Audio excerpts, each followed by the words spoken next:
जो माता पिता यहाँ बैठे हैं और बच्ची की शादी से परेशान है, वरन नहीं मिल रहा, इस मंत्र को 6 महीने साल भर जब पा दो, वरन मिल जाएगा।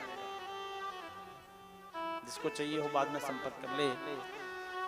कात्यायनी महामाये महायोगिन्यधीश्वरी नंद गोप सुतम देवी पतिम में कुरते नमः। लाल आसन पर लाल तिलक लगा के जोत जला के जप करें, फिर जप का प्रभाव देखिए। बोले कात्यायनी माई की जय हो। वृंदावन में कात्यायनी माई का मंदिर तरीका होता है। हाँ, अब सुनो क्या तरीका होता है स्नान का। कभी भी गंगा नदी में या किसी भी बहते हुए नदी में निर्वस्त्र होकर स्नान नहीं करना चाहिए। विवस्त्र होकर स्नान कभी नहीं करना चाहिए, पहला। दूसरी बात, बहुत से लोग गंगा जी में या अन्य नदियों में जाते हैं और खासकर गंगा जी में तो साबुन लगा के नहाते हैं। ये उस समय का नियम नहीं, आप लोगों को होता। इस सौंदर्य प्रसाधन का प्रयोग वहां नहीं करना चाहिए। तीसरा, ऐसी पवित्र नदियों में स्नान करने के बाद शरीर को भी नहीं पहुंचना चाहिए। फिर कहा कि अधोवस्त्र, अधोवस्त्र कौन सा होता है? जो कमर पे बांधा जाता है, उसको कभी जल में नहीं धोना चाहिए। तो कहाँ धोना चाहिए? बोले जल लेके इतनी दूर धो के उसका जल वापस ना आवे। मैंने गंगा जी में, यमुना जी में प्राय लोगों को स्नान करते देखा है। नहाने के बाद जब रेत पैर पे लग जाती है तो पता है क्या करते हैं? चप्पल पहन के उसमें धो लेते हैं। लज्जा नहीं आती लोगों को, पता नहीं कहाँ गए कॉमन सेंस। अभी देख के प्रत्यक्ष उदाहरण दे रहा हूं मैं आपको। भगवान ने वस्त्र वापस किए और उन्होंने कात्यायनी जी की पूजा की। लेकिन हमारे मनों में ये दुर्वासना क्यों आई? अच्छा, आप लोगों ने ये कथा सुनी क्या? इस कथा में कुछ ऐसा था जो कहा कि गोपियों का चीरहरण हो गया, गोपियां नग्न हो गई, भगवान ने ये किया? कुछ भी ऐसा था क्या? एक बार बताओ, पीछे तक बताओ ना। अरे हाँ या ना कुछ तो बोलो, जो होगा उसको भी स्पष्ट करेंगे। नहीं था ना, फिर खामखा की बातें क्यों? वो इसलिए, एक उदाहरण कि एक गांव में एक कुआं था और कुएं का पानी पूरा गांव पीता था। अचानक उस कुएं के पानी में दुर्गंध आने लगी, बदबू आने लगी। क्यों आ रही है?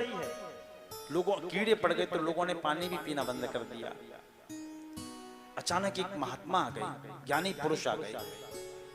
उन्होंने कहा हमें प्यास लगी। गांव वाले बोले हमारे पानी पीने का खुद ही ठिकाना नहीं, हम आपको क्या पिलाए? क्यों?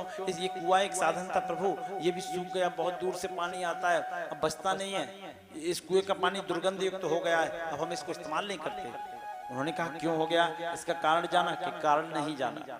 उन्होंने कहा एक कांटा लाओ। पहले कुएं में डालने के लिए एक कांटा होता था, एक अलग टाइप का कांटा होता था और उसको डाला जाता था तो कुएं की सफाई उससे होती थी।